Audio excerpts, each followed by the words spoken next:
So, hello, and today we're going to be talking about a few of the Jedi that managed to survive Order 66, where Palpatine ordered all of the clones to turn on their Jedi commanders and any Jedi they see. But luckily, some Jedi did manage to make it out by either defeating the clones or fleeing from the clones, because their inhibitor chips forced them to do it. Anyway, let's get to it. Number one is a fairly obvious one, it's Obi-Wan Kenobi. He did get shot by the clones, but they missed, and he fell into the water, assumed dead. And at the end of Revenge of the Sith, he had a duel with Anakin, his previous apprentice, where he cut off both of his legs and his arm, leaving him for dead. But he didn't have the guts to finish it, only because him and Anakin had such a close relationship, like brothers or father or son, whatever you want to think about it. Palpatine found Anakin and turned him into Vader, but we all know that, and that's not what the video is about. After that, he went to meet up with Yoda and Bail Organa, with Padme, who sadly passed away. He got Luke, and then he went to Tatooine into exile, and he gave Luke to his aunt and uncle, and then he watched over him like a guardian angel, making sure no harm came to him, because he was one of the last hopes for the Jedi of what they knew.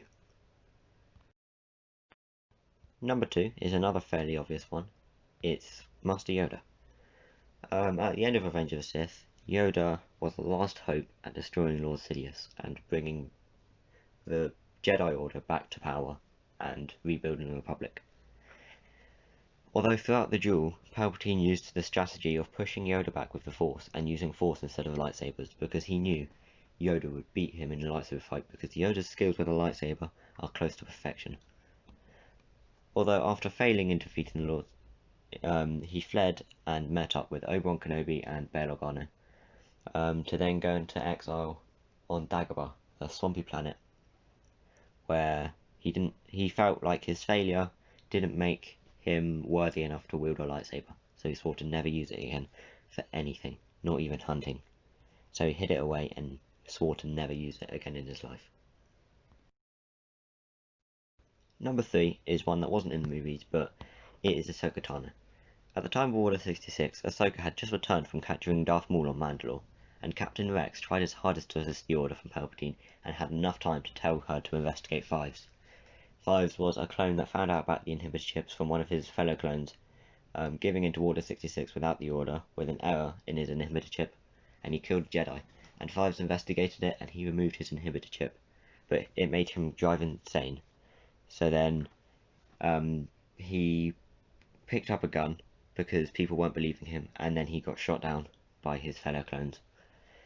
But then the clones gave in, and she managed to escape by deflecting the bolts, not killing them, but deflecting the bolts and escaping through the roof. She then managed to find Rex and stunned him, just to then take him to the medical ward and remove his inhibitor chip, so then he wouldn't attack her, because her and Rex were good friends. After that, all the other clones hunted them down, both of them, because Rex was committing treason against the Galactic Republic. They then managed to cause a crash, what killed everyone on board except for her and Captain Rex. They didn't mean to kill everyone, they just needed a way to get away. Ahsoka later appears in Rebels to assist them in their battles and the rebuilding of the Republic. Number 4, he's again not from the movies, but is Cal Kestis. He's from Jedi Fallen Order, as you can see me playing in the background. A game by EA where you play Jedi called Cal, trying to fix his bond with the Force after it broke after Order 66. Whilst trying to gain access to the holocron to continue the Jedi Order, his master, Jarrett Apul, died whilst they fled from the clones in an escape pod. Cal managed to save himself by freezing the clones and launching the escape pod with his dying master. He took his master's lightsaber and went into the Imperial scrapyard to hide from the galaxy. Number 5 again isn't in any of the movies, but he was in Rebels, the animated series. He was a Jedi Knight who lived through the Clone Wars and Order 66. He appeared in Rebels and took Ezra as his Padawan whilst attacking the Empire to try and build the Republic up again. If you haven't finished Rebels, skip, I don't know, about 30 seconds, because there's going to be some spoilers. Okay, first of all, Kanan was blinded by Maul at an ancient Sith temple whilst Maul was trying to steal Ezra, to take as his own apprentice, but failed when Ezra refused. Another time, Kanos was with his crew, and whilst rescuing Hera, his partner and his captain, the Empire shot an oil tank near the ship, and Kanan sacrificed his life to hold the flames back, allowing the others to escape. Sadly, this is where he died. Finally, number 6 is Jo Castanu. She wasn't a huge character in the movies and was only in the Vader comics for a small amount of time. She was a librarian of the Jedi Temple in the Vader comics. She escaped to set up a new library and safe house for the Jedi to visit for safety. She returned to the Jedi Temple to collect the location of every Force-sensitive being, so the Empire didn't get it and she could help rebuild the Jedi Order. Unfortunately, an Inquisitor was disrespecting her books and she couldn't stand it, so she jumped down to attack him but was beaten. Fortunately, Vader stopped him killing her and took her and the chip to Sidious, but killed her on the way, and crashed the ship to avoid Sidious replacing him for another Force-sensitive child, because Darth Vader and Sidious were the only Sith in the galaxy, so if he was to be replaced, he would have to be eliminated. Thank you for listening. I hope you enjoyed it.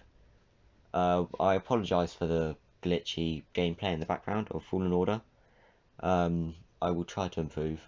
I don't have many editing softwares to use, but I hope you did enjoy it. Thank you. Goodbye.